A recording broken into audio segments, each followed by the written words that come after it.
বাঁকা চাঁদের হাসিতে দাওয়াত দিলাম আশিতে, আসতে যদি না পারো ঈদ মুবারক গ্রহণ করো। এমনই ছন্দ মিলিয়ে নানান কথা লেখা হতো ঈদ কার্ডে। তারপর সেটি পৌঁছে দেওয়া হতো বন্ধু ও প্রিয়জনের কাছে। ঈদের আগে এই কার্ড দেয়া নেওয়ার স্মৃতি আজও জলজ্বলে ৯০-এর দশকের তরুণ তরুণী ও কিশোর কিশোরীদের মনে। যারা প্রেমিক প্রেমিকা ছিল তাদের জন্য এটা বেশি চলতো ইফতারের। ১৫ বছর আগে ইফতার খুব চলতো, তার আগে তো আরো বেশি চলতো। আসতে পর্যায়ক্রমে কমতে এখন একেবারে মাইনাস হয়ে গেছে, এরকম বলা যায়। সবচেয়ে লেটেস্ট ঈদ কার্ডটা সেটা আমরা কালেকশন করতাম এবং এটা একটা আলাদা একটা অনুভূতি এবং আনন্দ ছিল, যেটা আসলে ভাষায় বইলে বোঝানো যাবে না যে কি অনুভূতি ছিল আমাদের ভিতর।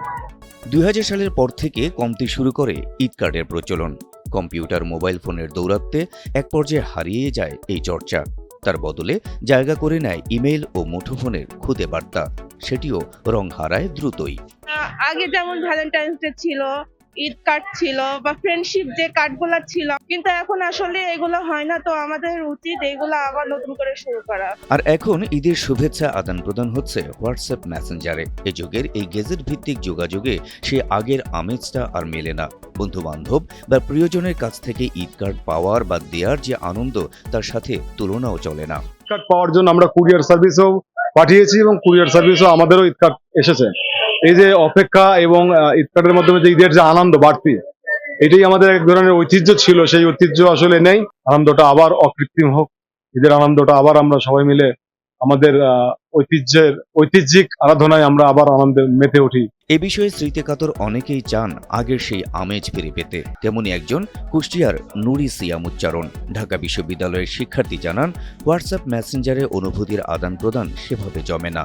এ যেন শব্দের নিষ্প্রাণ আদান প্রদান, মনের ভাবের নয়। ঢাকা বিশ্ববিদ্যালয়ের শিক্ষার্থী হিসেবে আসলে আমার মনে হলো যে এই জিনিসটা আবার রিভাইভ করা দরকার। আসলে যেটা আমাদের প্রচলন বা ৯০ সালে বা ৮০ সালে মানে ৮০ দশকের দিকে যেটা আসলে ছিল, সেই জিনিসটা আসলে হারিয়ে গেছিল।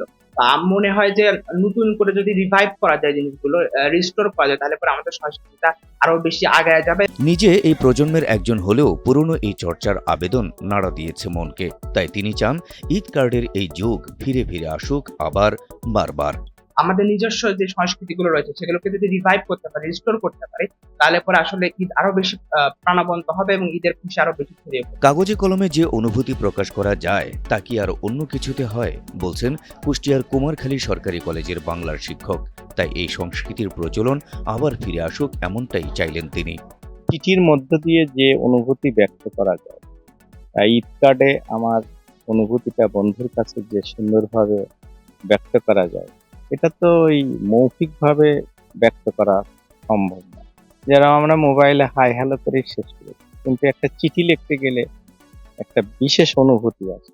সেই ঈদ কার্ডেও ওই রকম একটা অনুভূতি ব্যক্ত হতো, কিন্তু সেটা বর্তমানে এই ফেসবুক আর মোবাইলে এসে সেই অনুভূতি আমাদের কাছ থেকে চলে যায়। প্রযুক্তির কাছে হেরে যাওয়া ঈদ কার্ড নতুন প্রজন্মের মাঝে পরিচিত হোক, আবারও প্রিয়র মনের কথা বলুক ঈদ কার্ড, এমন প্রত্যাশা করা যেতেই পারে। Habib Rasel, NTV online.